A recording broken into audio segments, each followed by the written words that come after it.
Hey friends, it's October 2nd, 2014. We are entering into a time that's really, I don't really know how to explain the possibilities that are out there with this Ebola thing. It's either the most dangerous time we're in or something that's been developed just to scare the hell out of us, okay?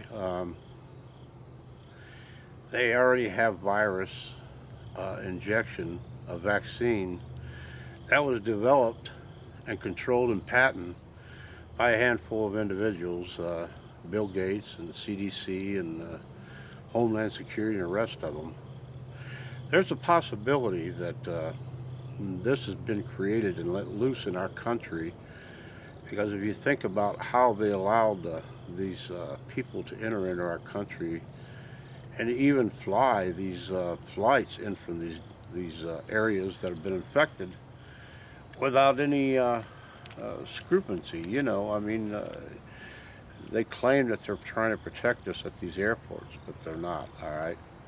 So the deed has been done, and we don't know how much more of this deed has been done.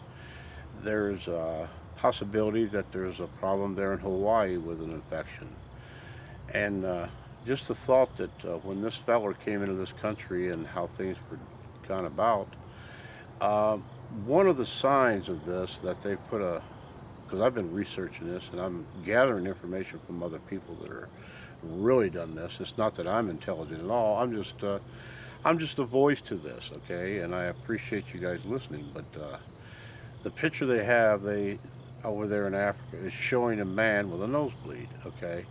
And what they're indicating there is somebody with a nosebleed could possibly have Ebola, and this is how it's being spread when he sneezes, okay?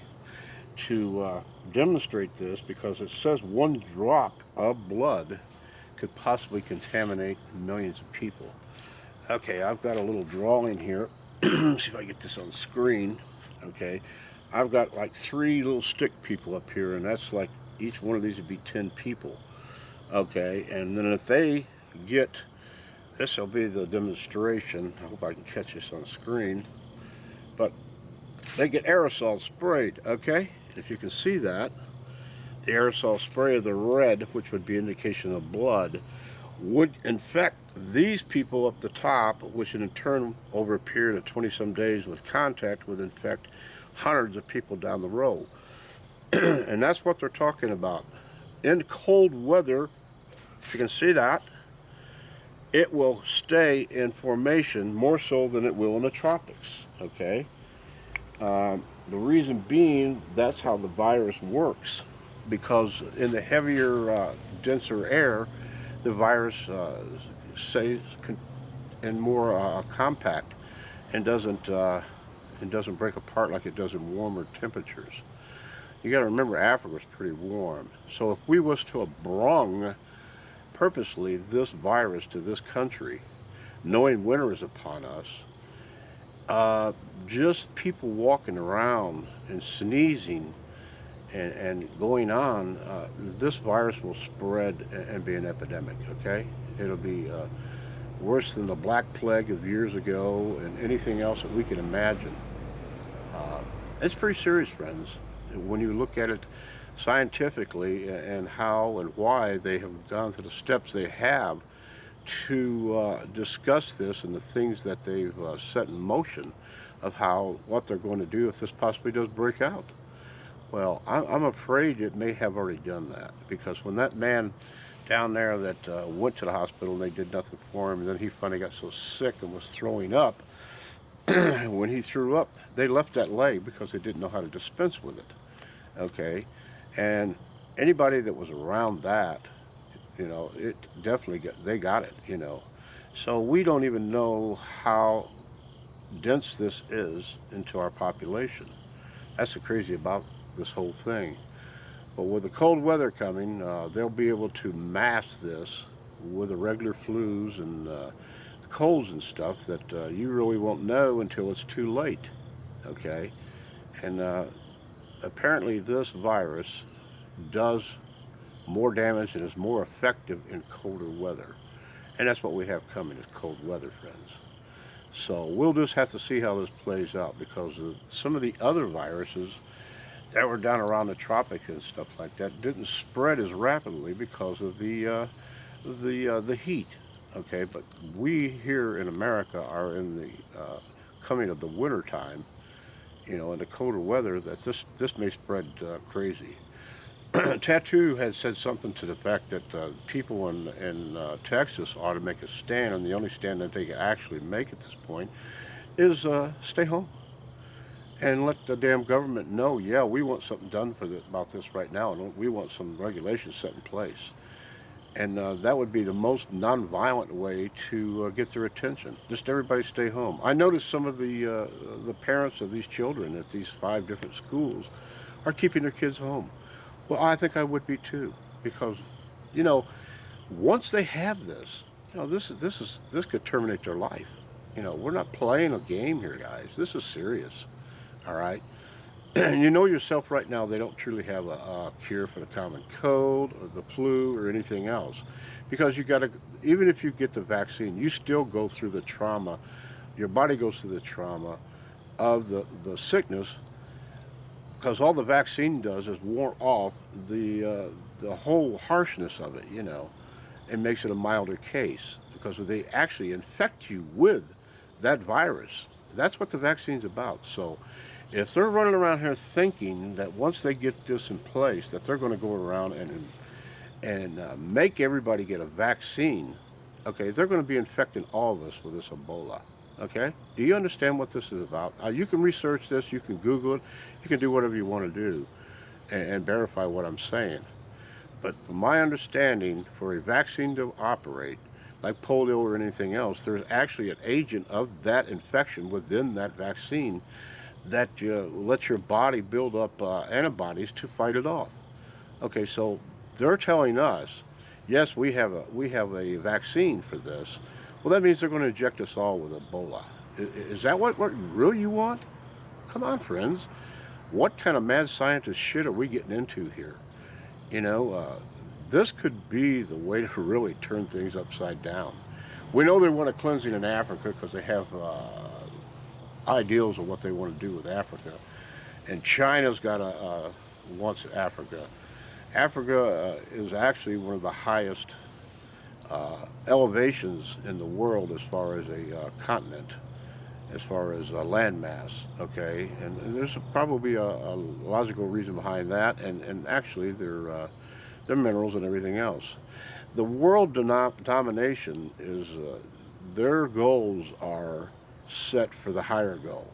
They think at a different level than we do, and they accept the fact that we don't dilly in that stuff, because if we start talking about it, they just call us a bunch of wackos, okay? But the reality is they have already gone to these levels, and it continue to go to these levels, and letting this happen could be the beginning, okay? And do we have a right to be alert and alarmed about this? Yes, I think we do, friends, because there's a lot more to this going on than behind the scenes than we really know. Okay, we got this little skirmish going over there in Syria, that we didn't think that was going to happen, but they finally got that done. So if you think for one moment they're not going to get done what they want done, with or without our permission, you're wrong. Okay. So I believe this Ebola thing is something to take really, really serious. And there's a lot of people that's done a lot of background on this.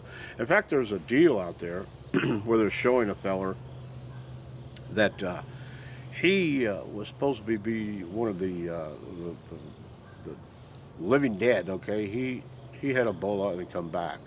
Well, the photograph they were using is actually a mock-up, okay? I don't know if they were unavailable to get an actual picture of this fella or what, because they didn't want to go into the danger zone to do it. So they took a Hollywood skit guy over there in California and got one of his zombie photos or masks and dubbed that with a hair and everything, and they used it. That's documented, okay? Logic before authority shows that. It's pretty amazing just what extreme that the media goes to, and not doing their job, okay? But that doesn't take away from the effect of what's going on here, you know. It's the reality is we have something going on. And I just want to come out here and say, yeah, I'm concerned as an older gentleman that sees how our government has done things over the years and without being checked on it, okay? So if we find out there's more and more cases of this stuff springing up, we're going to have to make a stand. You know, that means we're going to have to pull back away from being in the public. You know, it might be a good idea to even think about not voting this year to make a stand. You know, just don't vote. For one thing, I don't think I want to be around all those people because, you know, that's how these viruses spread. You know, the more accumulation of people, the more these viruses have a chance to spread. Okay? Can you run around in fear? No, but you're going to have to be aware of what you're dealing with. Okay? Use a little common sense and understand and stay on top of this. So God bless you. Hug the kids. Hug your wife. Bill Marie Vaughn on October 2nd, 2014. Year of our Lord. And keep Jesus in your heart. He's the Lord's son. You got to love him. Okay? Because the Jews sure didn't love him. They killed him. All right? The murdering bastards did it. And look what they're doing now. Okay? You guys will probably get mad at me about that, but you know, I know who's behind all this shit, okay, without spelling it out. And they have been for years. That's their go, you know, that's how they are. So, heads up on this Ebola deal, and just take care of yourself. And hell, we may all be walking around with masks, I don't know. Or if we're going to be able to even walk around, you know, because we don't know how far this is going to go. Only time will tell. But it takes 20 days for the incubation to really take place, and then I would say within the next 10, 15 days, we'll know just how far rampant this thing has got, if it's gone totally crazy. So we love you, friends. Bye-bye. Have a good one. The old Marine Law. Bye-bye.